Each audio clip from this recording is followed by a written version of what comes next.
여러분 우리가 신앙생활 하실 때 항상 꼭 의식해야 될 게 뭔고 하면 성경을 읽거나 신앙생활 하시다 보면 우리는 본능적으로 사람에게 초점을 두게 됩니다.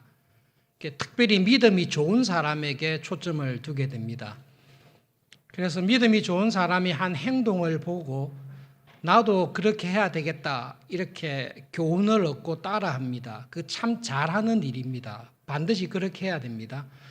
잘못하는 사람을 보았을 때에 나에게 그런 모습이 있지 않는가 돌아보면서 회개해야 됩니다. 근데 거기에서 머물면 신앙생활을 바로 하기가 굉장히 어렵게 됩니다.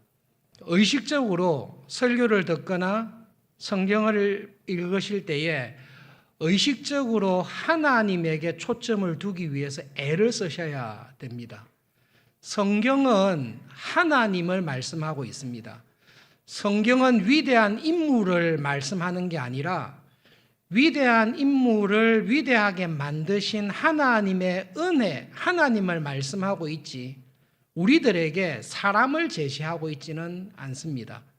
그래서 여러분 성경을 읽거나 말씀을 듣거나 신앙생활 하실 때 결국 나의 모든 관심이 어디에 가야 되는가 하면 이 모든 일을 뒤에서 섭리하시고 주관하시는 하나님에게 초점이 가도록 항상 기도하시고 성경을 읽으셔야 됩니다. 그런데 이게 우리 본성으로 안 됩니다.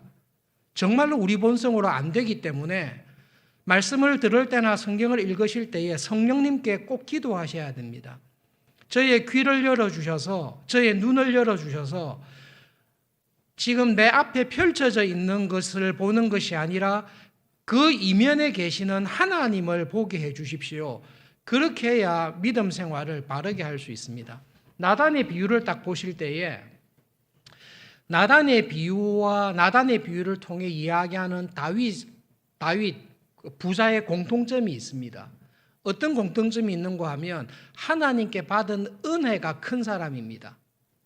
나단의 비유를 이스라엘 백성의 입장에서 딱 들었을 때 저 사람이 저렇게 소나 양이 많고 부유하게 된 것은 하나님의 은혜와 축복이다. 이것이 전제로 하고 있는 것입니다. 이 사람이 왜 이렇게 부유하게 되었습니까? 하나님께서 은혜와 복을 더해 준 것입니다. 다윗이 왜 이렇게 부유하고 유명하고 영예로운 그런 왕이 되었습니까? 하나님께서 주신 은혜가 큰 것입니다. 그래서 여러분 이 나단의 비유를 통해서 하나님께서 하시는 말씀을 딱 해석하면 쉽게 이야기하면 이렇습니다. 곧 추석이 있죠, 그죠? 가정을 해봅시다. 12명의 아들, 딸을 가진 아버지가 계십니다. 아버지 어머니가 추석 때 온 12명의 형제 자매들을 다 불렀습니다. 그래서 형제 자매들이 남편을 데리고 아내를 데리고 그리고 자기 집에 태어난 자녀, 손자, 손녀들을 다 데리고 이 아버지 집에 다 모였습니다. 손자, 손녀들을 많이 낳았다 치고 하면 한 50명 내지 100명이 모였겠죠. 아버지 집에 모여서 추석을 맞이해서 좋은 음식점에 가서 식사를 하자. 그래서 음식점에 가서 온 가족들이 아버지, 어머니 모시고 12명의 형제 자매와 남편과 며느리와 사위와 아이들을 다 먹었습니다. 12명의 형제 자매 가운데 아버지의 은혜와 사랑을 도움을 많이 받아서 제일 부자로 살아가는 아들이 있습니다. 모든 형제 자매들이 압니다. 저 형이, 저 오빠가, 저 동생이 우리 집에서 제일 부자고 아버지께 받은 은혜와 축복도 제일 많다. 식사하고 난 다음에 엄청난 음식값이 나왔는데요. 제일 부자인 형이 12명 가운데 제일 가난한 동생, 직장도 변변치 못해서 계약직으로 건건하게 살아가는 동생, 그 동생의 카드를 빼앗아 가지고 점심값 계산을 해버렸습니다. 그 짓을 한 거죠. 나단의 비유를 통해서 그런 행동을 하는 그 가장 잘 사는 가장 부유한 그 아들이 한 행동을 아버지가 봤을 때에 그 아들을 봤을 때에 아버지의 마음이 어떤 마음이 듭니까? 저거는 내 아들도 아니고 저거는 완전 배신자다라는 생각이 드는 것입니다.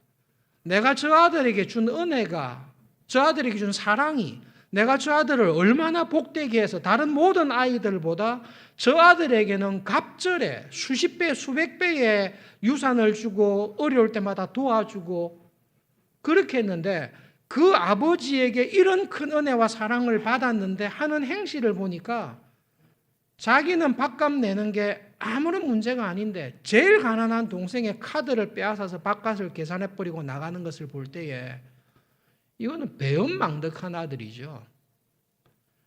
나단을 통해 하나님께서 다윗에게 하는 말이 그 말입니다. 여러분, 다윗의 죄가 무엇입니까? 죄는 하나님과의 관계에서 나오는 것입니다. 본질이 그렇습니다. 다윗이 나중에 회개할 때에 내가 하나님께만 범죄했다라고 하는데 우리아에게 죄 안 지었습니다. 바세바에게 죄 안 지었습니다. 그게 아니라 죄의 본질이 하나님과의 관계에서 내가 깨뜨리는 것입니다. 아버지가 주신 모든 은혜를 완전히 배신하는 것입니다.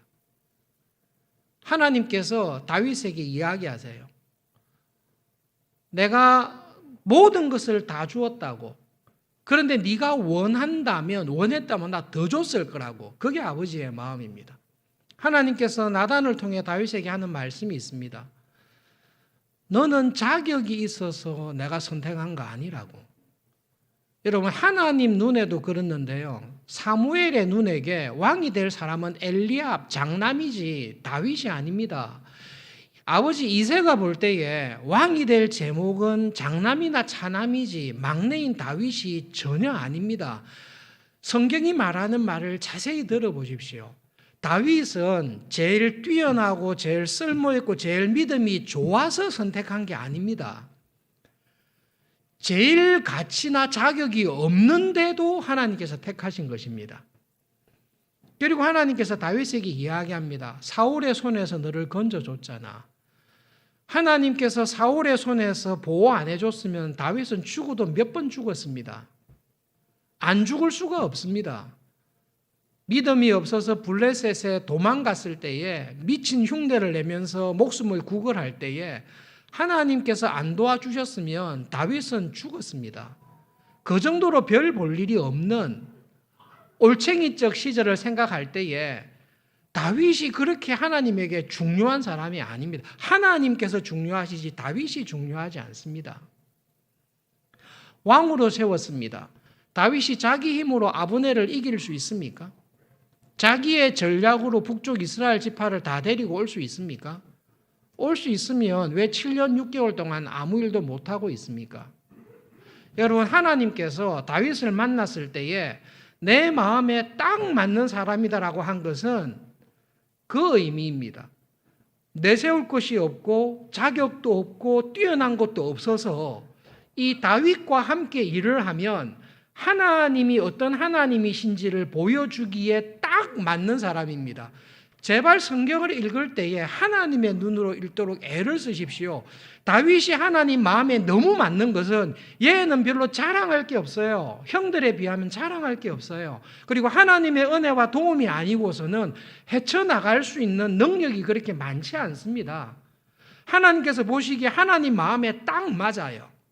하나님의 은혜로 살 수밖에 없다는 것, 하나님의 도우심으로 인해서 믿음으로 살아간다는 것을 보여주기에 딱 만든 사람이 다윗입니다. 여러분, 이 하나님의 은혜를 배반한 것입니다. 왜 배반했죠? 살만하니까 그렇게 된 거죠. 자기가 올챙이 때 적을 다 잊어버린 거죠. 가난하고 힘들 때는 하나님을 간절히 찾습니다. 그래서 하나님의 은혜로 산다는 것을 압니다. 그런데 넉넉하고 힘이 있고 어떤 정도 내가 가진 게 많으면 우리의 본성이 하나님을 간절히 찾지 않습니다. 우리의 본성 자체가 하나님을 높이는 마음, 하나님의 은혜를 감사하는 마음이 없습니다.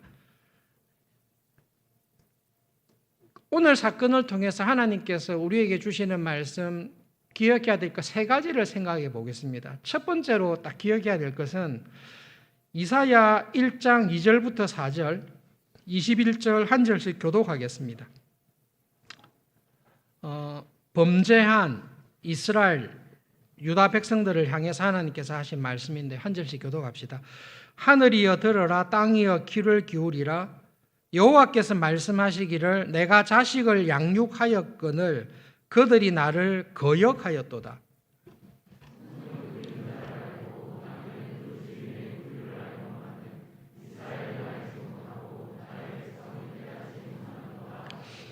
슬프다. 범죄한 나라요, 허물진 백성이요, 행악의 종자요, 행위가 부패한 자식이로다.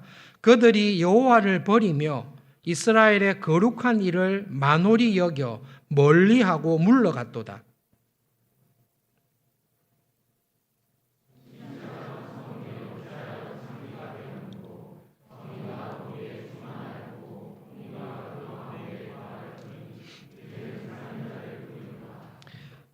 이사야가 하는 말씀은 범죄한 이스라엘 백성들, 그렇게 회개하라고 함에도 불구하고 회개하지 않고 죄 가운데 있는 백성들의 신앙 상태를 표현하고 있습니다.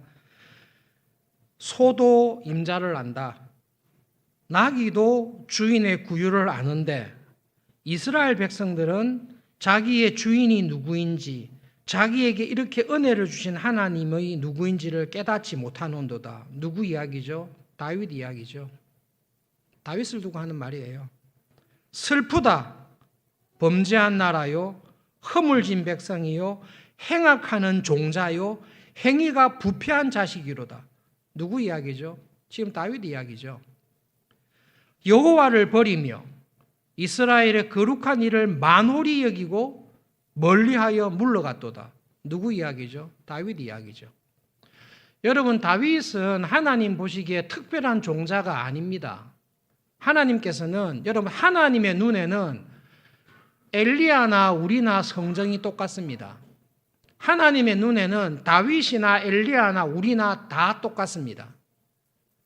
특별한 믿음이 있는 종자, 하나님 나라에 쓸만한 사람, 인간적으로나 사회적으로나 세상적으로 볼 때 능력 있고 유용한 사람을 하나님은 안 찾으십니다. 의도적으로 하나님은 안 찾으십니다. 그게 하나님의 본성입니다. 성경을 읽으실 때에 다윗의 삶을 계속 들여다보고 있는데요. 성경을 읽으면 읽을수록 그래도 하나님께서는 다윗과 같은 사람을 쓰시네. 오해하시면 안 됩니다. 하나님께서 다윗과 같은 사람을 쓰시네라는 것이 하나님의 말씀을 듣고 알아갈수록 그 의미가 바뀌셔야 됩니다. 이민교회를 섬길 때 제가 부부 청년들하고 함께 쭉 지냈습니다. 결혼한 사람들의 제일 큰 문제 가운데 한 가지가 이제 자녀 문제인데요. 부부 싸움이고. 그래서 박수홍 장로님이라는 분을 모시고 주일 저녁에 세미나를 가진 적이 있습니다. 장로님께서 그날 세미나에 오셔서 이야기를 쭉 하면서 자신이 가지고 있었던 열등감이 어떻게 치유되었는지를 이야기를 했습니다. 그분은 서울대학교 의과대학을 가고 싶었습니다. 열심히 공부했는데 떨어져서 지방에 있는 의과대학을 가게 됐습니다. 이분의 마음속에 자기가 서울대 의과대학을 나오지 못하고 지방에 있는 대학의 의과대학을 나왔다는 것이 의사로서 살아가면서 항상 열등감이었습니다. 기회를 얻어서 미국의 유수한 대학에, 의과대학에 유학을 오게 됐습니다. 유학에 왔을 때 자기와 함께 유학 온 사람들이 거의 다 스카이 출신입니다. 서울대, 의대, 인류대학교의 의과대학을 마치고 유학 온 사람인데 자기는 지방대에서 온 유학생입니다. 열등감에 미국 교수님에게 자기가 이야기를 했다고 합니다. 교수님, 저는 한국에서 왔지만 같이 유학 온 한국 학생들에 비하면 저는 지방대학 출신입니다. 저는 수준이 많이 떨어집니다. 그 고민을 이야기했습니다. 그때가 70년대였으니까요. 그때 미국 교수님께서 이 박수홍 장로님에게 한 말이 인생의 전환점이 되었습니다. 70년대의 한국의 의료 수준과 미국의 의료 수준은 지금보다 훨씬 격차가 컸습니다. 지금은 우리나라가 잘하지 않습니까? 저는 잘한다고 믿습니다. 그런데 그 당시에는 현저한 차이가 있었습니다. 그때 교수님께서 장로님에게 이렇게 이야기했습니다. 우리가 볼 때는 대한민국이라는 나라에 서울대 의대를 나왔든지 지방대 의대를 나왔든지 우리에게는 중요하지 않습니다. 그냥 한국에서 온 사람들입니다. 우리가 볼 때는 여러분은 뭐 50보, 100보 대동소이할 때는 우리는 아무 상관없습니다. 그런데 중요한 게 있습니다. 당신이 당신의 나라에서 어떤 대학을 나왔는지가 중요한 게 아니라 지금 이 자리에서 최선을 다해서 공부하고 연구해서 우리가 원하는 수준의 의사로 트레이닝 받고 이걸 잘 따라오는 것이 중요하지 당신의 과거가 중요한 것이 아닙니다. 그 말을 듣는 순간 이 장로님의 인생의 터닝 포인트가 딱 됐습니다. 신앙이 그렇습니다. 하나님, 저는 다윗과 같이 뛰어나지 않습니다. 엘리야처럼 훌륭하지 않습니다. 바울처럼 열심히 있지 않습니다. 하나님께서 보시기에 이놈이나 저놈, 표현이 죄송합니다만 강조하기, 이놈이나 저놈이나 똑같습니다. 우리는 다 죄인입니다. 다 쓸데없습니다. 하나님께서 원하시는 사람은 딱 한 사람이 있는데요. 하나님, 저는 정말로 부족합니다. 저는 죄인입니다. 그런데 저는 하나님을 사랑하기 원하고 하나님의 말씀을 그대로 믿고 순종하기를 원하고 하나님을 전심으로 믿고 믿음으로 살기를 원합니다. 그 마음을 가지고 딱 달라붙는 사람이 하나님께서 기뻐하시는 사람이고 그런 사람을 통해 하나님께서는 교회와 하나님의 나라를 세워가시는 사람입니다. 그러므로 여러분, 성경을 보시거나 교회를 보실 때에 믿음으로 살아갈 때에 사람을 보지 마시고 그 사람을 쓰시는 하나님을 보십시오. 혹시 내가 다른 사람에 비해서 부족함이 있다, 연약함이 있다, 그럴 때에 하나님도 나 같은 사람을 가지고 어쩔 수 없을 거야 라는 것은 겸손한 게 아니라 무식한 것입니다. 하나님을 모르는 것입니다. 하나님을 안 믿는 것입니다. 다른 사람을 볼 때 내가 받은 은혜가 많고 실력이 있고 여러 가지 재능이 있습니다.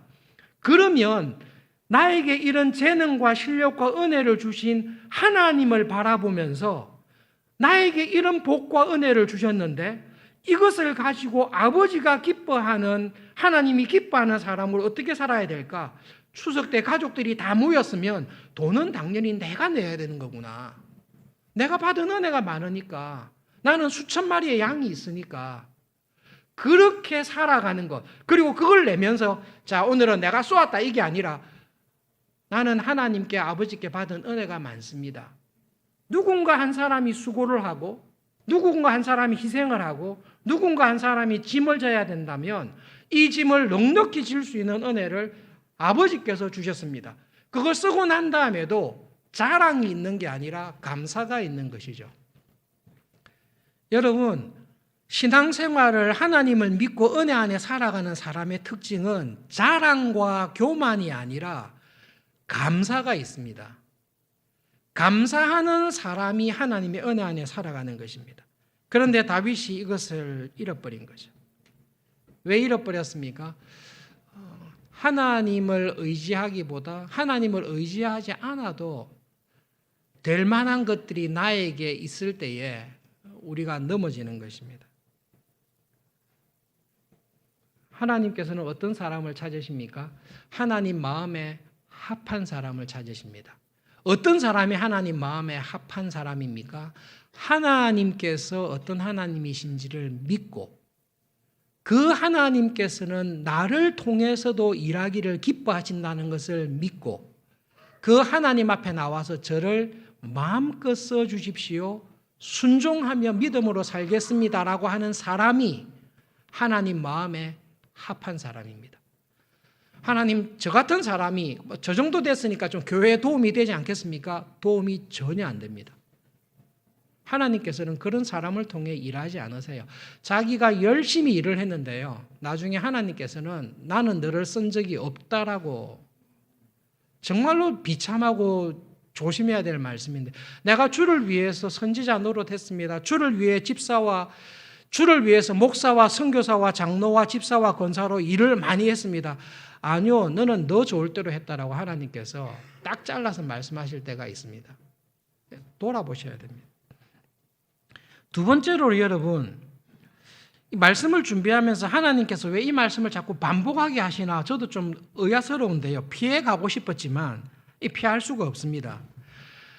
하나님 앞에서 신앙생활을 올바로 하는 사람은 이 사람이 정말로 믿음 생활을 바르게 하느냐 아니면 외식하는 신앙인이냐, 그것은 어디서 판가름 나는가 하면 내가 사람을 어떻게 대하는 태도에서 판가름이 납니다. 새벽 기도를 열심히 합니다. 기도 생활 열심히 합니다. 성경 공부 열심히 합니다. 소그룹도 열심히 합니다. 11조 생활, 봉사 생활, 직분자도 다 열심히 합니다. 그런데 집에서 아내를 함부로 대합니다. 그런데 집에서 남편을 함부로 대합니다. 교회에서는 훌륭한 장로님, 목사님, 집사님, 권사님인데 집에 가서는 자기 자녀를 슬프게 하고 자녀를 함부로 대합니다. 자기 부모님에 대해서 무관심합니다. 그런 사람은 회칠한 무덤 같다고 예수님께서 경고하십니다. 회칠한 무덤이 뭐죠? 묘지에 가보시면 무덤을 멋있게 잘 꾸며놨습니다. 대리석으로 아름답게 잘 꾸며놨습니다. 그런데 그 무덤 안에 들어가면 뭐가 있죠? 시체가 있습니다. 썩은 시체가 있습니다. 예수님이 그 말씀하신 것입니다. 겉으로 보기에는 신앙생활, 교회 봉사, 믿음 생활 모든 것을 잘합니다. 그런데 이렇게 잘하면 이렇게 아름다운 것이 있을 것이라고 생각해서 집에 딱 들어가 봤더니 집에서는 아내를, 남편을 함부로 대하고 자기보다 못한 사람을 무시하고 무례히 행하고 상처를 주고 있습니다. 여러분, 그 사람은 하나님과의 관계가 깨져 있는 사람입니다. 정말로 아버지에게 받은 사랑을 알고 지금 이 자리에 나에게 이런 사랑과 복을 주신 아버지와 함께 계신다는 것을 안다면 그 아들은 동생의 카드를 빼앗지 않지요.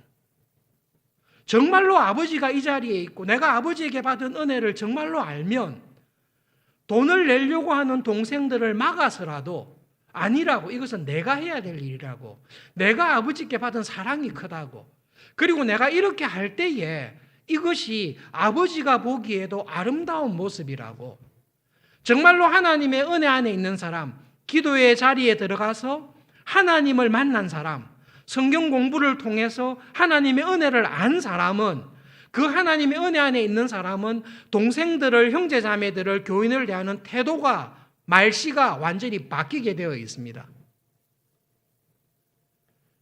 정말로 조심하셔야 됩니다. 다윗이 그 하나님의 은혜 안에 있을 때에 원수의 아들을 살리는 사람으로 살아갑니다. 왜냐하면 하나님의 은혜가 그를 사로잡고 있기 때문에 그렇습니다. 그런데 하나님의 은혜가 그를 떠났을 때는 충성된 부하를 교살하는 정말로 악한 자리에 딱 떨어지게 되는 것입니다. 왜 그렇습니까? 하나님에 대한 의식이 없는 것입니다. 신앙생활은 왜 기도 열심히 하시죠? 왜 주일 예배 참석하시죠? 그것은 하나님을 항상 의식하기 때문에 그렇습니다. 하나님의 말씀이 나의 마음속에 세력을 얻으니라. 이 말씀을 잘못 오해하면 성경을 많이 알고 신학을 많이 알고 열심히 성경 공부하면 세력을 얻는다, 그 말이 아니라 하나님의 말씀을 통해 하나님께서 내 안에 세력을 얻는 것입니다. 여러분이 직장에 있든지 가정에 있든지 어디서 무슨 일을 하든지 여러분의 마음속에 하나님의 말씀이 살아있을 때는 그 말씀을 통해 하나님께서 내 안에 살아계신 것입니다. 근데 정말로 웃기는 사람은 성경은 많이 알아요. 많이 알고 기도도 열심히 하고 성경 공부도 열심히 했는데 사람을 대하는 태도를 보니까 비판하고 무례히 행하고 함부로 대해요. 그거는 그 사람 속에 하나님의 말씀이 살아있는 게 아니죠. 그건 바리새인처럼 살아있는 것입니다. 바리새인들은 말씀과 경건이 다 살아있습니다. 경건에 포음이 있습니다. 그런데 그 포음이 자기를 자랑하는 쪽으로 가지 그 경건의 모양이 내 안에 살아계신 하나님을 높이는 그런 쪽으로 나오지 않는 것입니다. 그러므로 여러분, 경건의 능력을 가지고 있기 위해서는 경건의 모양이 있으셔야 됩니다. 경건의 모양을 가지고도 능력이 없는 사람을 보면서 봐, 기도할 필요 없잖아. 왜 밤새워 기도하냐? 성경 읽을 필요도 없잖아. 저 사람 저렇게 성경 많이 하나도 이렇게 안 되잖아. 그러므로 날마다 기도하거나 성경 읽거나 뭐 소그룹으로 모이거나 이런 거 할 필요 없다. 그거는 무지한 것은 여러분 죄입니다. 경건의 모양 자체가 없는 것은 바리새인보다 못한 자리에 있는 것입니다. 우리에게 예수님께서 경건의 모양과 경건의 능력을 함께 가지라고 말씀하시는 것입니다. 여러분, 내가 하나님의 은혜 안에 있다는 것이 무엇으로 드러납니까? 주위의 사람을 어떻게 대하는지, 비판하고 판단하고 무시하고 그렇게 대하는지, 존중히 여기며 위로하며 살리고 있는지, 특별히 가정에서, 우리 교회에 젊은 부부들이 많이 있는데요, 가정에서 자녀들을 대할 때, 교회에서 나를 힘들게 하는 사람을 대할 때, 그때 내 마음을 보십시오. 하나님께서는 내 마음을 딱 정확하게 아십니다. 그리고 외식하는 시험에 빠져 있는지, 참 은혜 안에 있는지 우리에게 주님께서 말씀을 통해 격려하십니다. 마지막으로 누가복음 7장 36절부터 47절까지 한 절씩 교독하겠습니다. 네, 한 바리새인이 예수께 자기와 함께 잡수시기를 청하니 이에 바리새인의 집에 들어가 앉으셨을 때에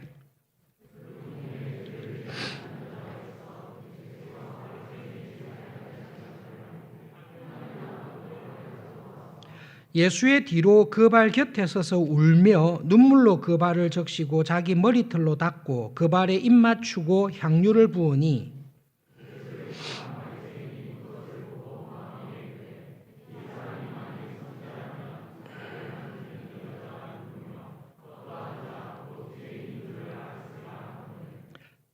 잠깐인데 전형적인 외식하는 사람이죠, 그죠? 예수께서 대답하여 이르시되 시몬아 내가 내게 이를 말이 있다 하시니 그가 이르되 선생님 말씀하소서.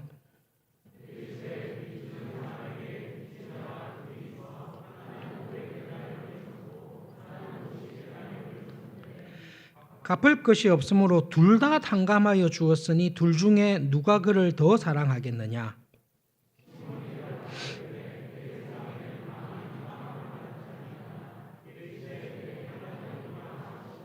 그 여자를 돌아보시며 시몬에게 이르시되 이 여자를 보느냐? 내가 내 집에 들어올 때 너는 내게 발 씻을 물도 주지 아니하였으되 이 여자는 눈물로 내 발을 적시고 그 머리털로 닦았으며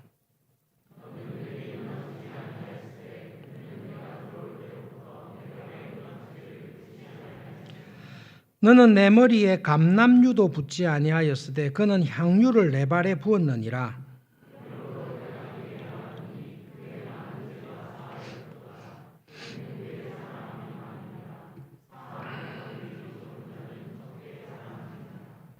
이 성경을 읽었을 때에 하나님의 눈으로 딱 치환해서 보십시오. 그냥 이걸 읽었을 때는 여인처럼 예수님에게 향유를 많이 갖다 부어야 되겠구나.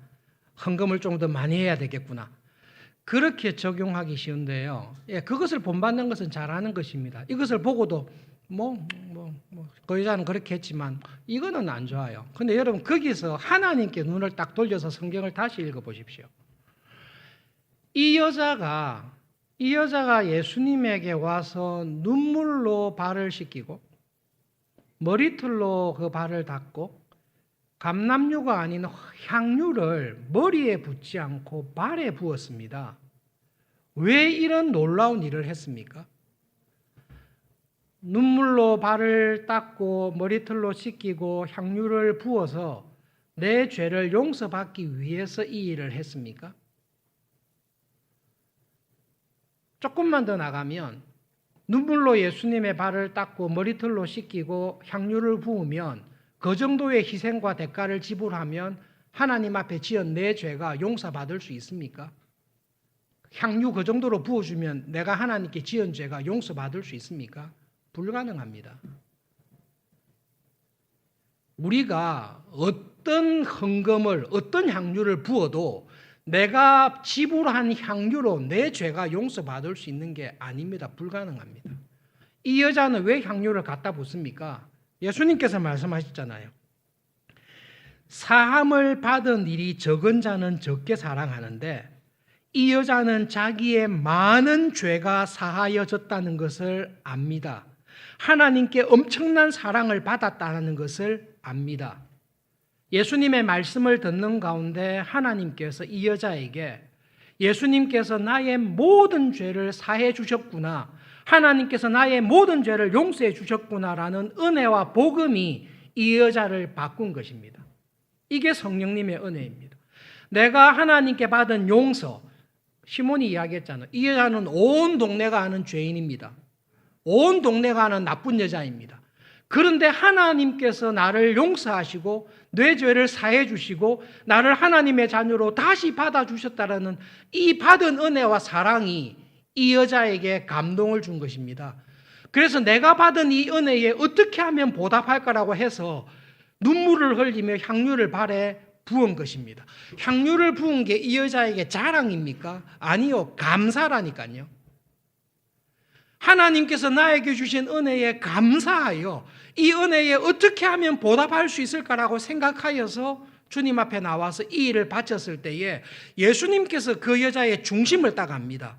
이 여자가 향유를 붓는 게 향유 부어서 죄 사해달라고 조건으로 붓는 게 아니라 이미 하나님께서 나에게 주신 은혜에 진심으로 감사하여 자기의 전부를 다 드리고 있는데 이것을 드림으로써 하나님께서 주신 그 큰 은혜에 조금이나마 감사하기를 원합니다라는 것을 딱 보고 우리에게 이 여자의 믿음이 참 믿음이라고 가르치시는 것입니다. 바리새인은 이 정도로 예수님을 대접하면 충분하다라고 생각하는 교인입니다. 내가 그래도 바리새인이고 교육받았고 예수님은 갈릴리 촌 출신인데 우리 집에 한번 초청한 것으로 충분하지 않냐, 이 정도 식사 대접한 것으로 충분하지 않냐, 그렇게 생각하는 사람이 예수님께서 바리새인의 중심을 아십니다. 바리새인의 중심에는 하나님께서 그에게 주신 은혜에 대한 이해가 전혀 없습니다.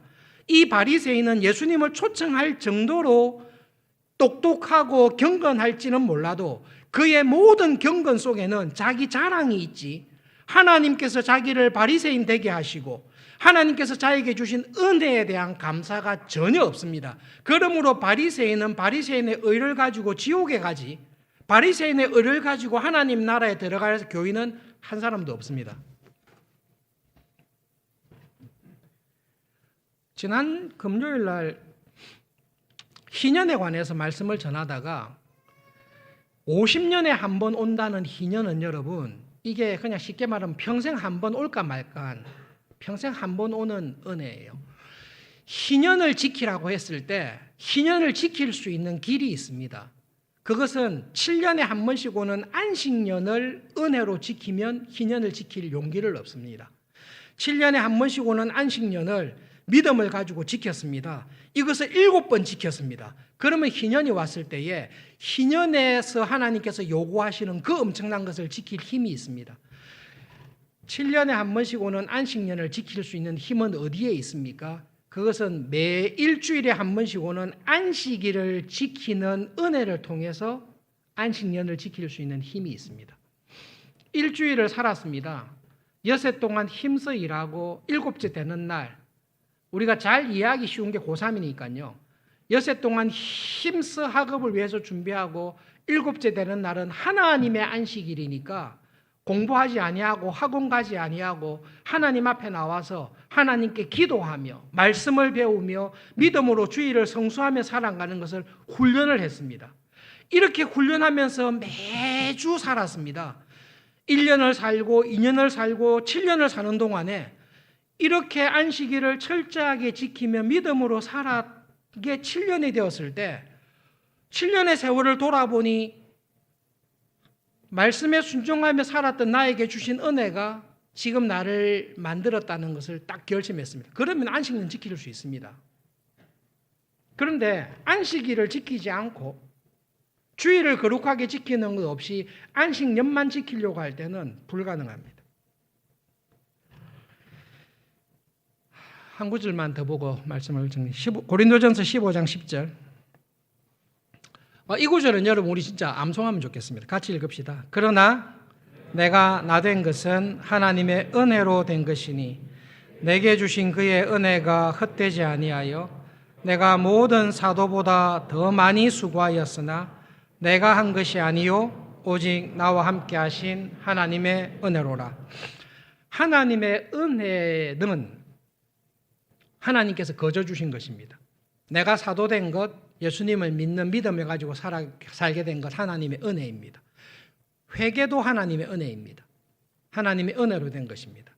그래서 여러분, 은혜로 살아가는 사람은 하나님께 은혜를 구하셔야 됩니다. 하나님 저에게 이런 은혜를 주십시오라고 구해야 됩니다. 그리고 은혜로 살아가는 사람은 이 은혜 안에 거하기 위해서 다른 모든 교인들보다 더 많이 수고하는 사람이 은혜 안에 살아가는 사람입니다. 은혜 안에 거한다라고 하면서 기도 생활이나 말씀을 배우는 것이나 교회 생활하는 것이나 봉사하는 것에 등한히 하는 것은 은혜를 떠난 것입니다. 은혜 안에 살아가는 사람은 나의 나 된 것이 하나님의 은혜로 된 것이고 내가 다른 모든 교인보다 더 많이 수고하는 것, 이 여인을 보면서 내가 하나님을 사랑한다고 생각했지만 이 여인을 보니 이 여인의 사랑에 비해서 나의 사랑은 바리새인과 같은 사랑이었구나라는 걸 깨닫고 내가 하나님을 더 사랑하겠습니다라고 하나님 앞에 더 간절히 나가는 것, 그 수고를 하는 것이 은혜입니다. 그런데 나중에 뒤돌아보니 내가 이렇게 수고하며 더 큰 은혜의 자리에 나가게 된 것이 내 자랑이 아니라 이것조차 은혜였다라는 것을 아는 게 은혜를 아는 사람입니다. 결론적으로 여러분, 우리 교회에서는 가정 예배도 열심히 드리기를 애를 쓰고 매일 말씀 읽고 기도 생활하고 성경 일독하고, 여러분 부담스러울지 모르지만 매일 1시간씩 기도를 꼭 해보십시오. 그리고 소그룹 모임에 기도 시간에 꼭 애를 쓰고 오십시오. 한 가지만 더 부탁드리고 싶은 게 있습니다. 왜 웃는지 아시죠? 무슨 말 하실지 예상하시죠? 그리고 그 말이 귀찮을 거라는 것도 이해하시죠? 매주 금요 기도회 할 때에 내가 아무것도 안 하고 있으면 내가 아무리 못해도 한 달에 한 번 이상은 온다. 한 달에 한 번 이상 오시는 분들은 내가 아무리 못해도 이 여인을 볼 때, 이 여인은 자기의 생명을 다 부었는데 내가 하나님의 앞에 나오는 은혜의 자리에 한 달에 2번은 온다. 권하고 싶은 것은 여러분, 서울중앙교회 교인으로 살아가실 때 내가 이 땅에 살아가는 동안 금요 기도회는 하나님을 만나러 무조건 온다. 그 결심을 한번 해보십시오. 하나님, 여러분 주일 예배에 참석하신 게 감사입니까? 자랑입니까? 감사죠. 하나님 저를 이 예배의 자리에 불러주신 것 감사합니다. 예배를 통해 나의 아이덴티티를 확인하고 하나님을 믿는 믿음을 새롭게 하셔서 정말로 천국 백성으로 좁은 길을 걸으며 살아갈 수 있도록 은혜를 주시니 하나님 감사합니다. 이것이 주일 예배의 은혜죠. 주일 예배에 참석하고 난 다음에 왜 너희들은 놀러 가고 안 왔어? 이렇게 하는 게 아니라 이 주일 은혜를 통해 받은 은혜가 큰 거예요. 그러니까 옆에 사람에게 권유하는 거죠. 주일 예배에 참석합시다. 예배에 참석합시다. 왜냐하면 예배에 참석하는 것은 수고가 아니라 은혜가 더 커지는 것입니다. 여러분 금요 기도회에 오셔서 하나님 앞에 나와서 기도할 때에 무엇이 커집니까? 감사가 커지는 것입니다. 그 시험을 한번 해보십시오. 바리새인과 여인은 받은 은혜가 다릅니까? 같습니까? 똑같습니다. 이 바리새인을 위해서도 예수님께서 십자가에 죽으셨고 이 여인을 위해서도 십자가에서 예수님께서 죽으셨습니다. 받은 사랑과 은혜가 달라서 사랑이 다른 게 아니라 받은 은혜와 사랑이 똑같은데, 똑같은 은혜와 사랑을 받았는데 하나님께서 나에게 주신 은혜가 은혜인 줄을 깨달았을 때에 그 태도가 다르게 나오는 것입니다. 정말로 하나님을 사랑하는 은혜의 자리에 들어오시기를 바랍니다. 그 은혜를 얻기 위해서 어떻게 하셔야 됩니까? 내가 다른 모든 사도보다 더 많이 수고하셔야 됩니다. 지금까지 내가 살아왔던 신앙의 스타일이 있습니다. 나름대로 최선을 다하고 나름대로 이 정도면 됐다라고 생각을 했습니다. 바리새인처럼 이 정도로 예수님을 대접하면 충분하지라고 생각을 했습니다. 그러나 여러분 하나님의 은혜 안에 있는 사람은 바리새인과 같은 자리에 머무는 사람이 결코 아닙니다. 하나님의 살아있는 은혜 안에 있는 사람은 이 여인처럼 내가 주님께 나의 모든 것을 다 드린다 할지라도 나에게 주신 은혜를 갚을 길이 없는데 이것을 감사함으로 드립니다. 나의 시간과 생명을 드립니다. 나의 모든 것을 다 드리는 게 자랑이 아니고 숙제가 아니고 기쁨과 감사가 되는 것입니다. 하나님은 그 마음의 중심을 아십니다. 그렇게 살아가는 한 주간 되시기를 바랍니다. 말씀을 기억하면서 기도하겠습니다. 하나님, 저에게 이 여인에게 주셨던 하나님의 은혜를 주십시오. 나의 모든 것을 주를 위해 다 부어드려도 내가 받은 은혜를 다 감사할 수 없습니다. 이 은혜 안에 저를 붙잡아 주십시오. 함께 기도하겠습니다.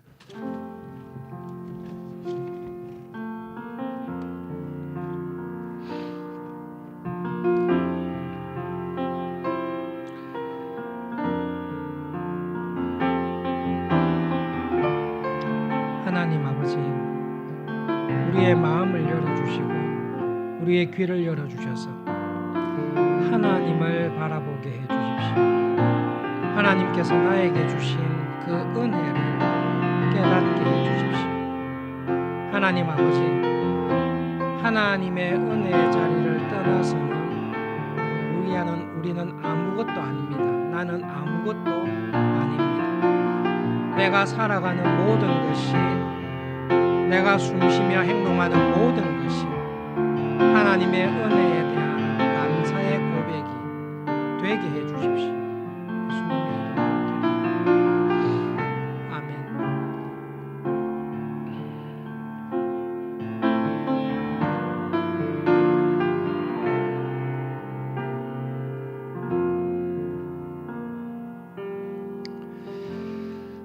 하나님의 은혜를 우리 삶에서 빼면 나는 아무것도 아닙니다.